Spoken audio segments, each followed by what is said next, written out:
নির্বাচন প্রতিষ্ঠার জন্য গণতন্ত্র। গণতন্ত্রের কিছু দিক হারাম, সবটা তো হারাম না। আওয়ামী লীগের সময় ছাড়া কবে গণতন্ত্র ছিল? গণতন্ত্র প্রতিষ্ঠার দাবি।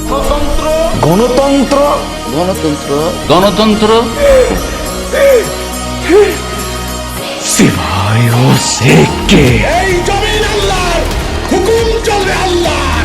এই কোরআন দিয়ে দুনিয়া চলবে, এই কোরআন দিয়ে রাষ্ট্র চলবে, এই কোরআন দিয়ে আদালত চলবে, এই কোরআন দিয়ে পার্লামেন্ট চলবে, এই কোরআন দিয়ে সেনাবাহিনী চলবে, এই কোরআন দিয়ে শিক্ষা প্রতিষ্ঠান চলবে।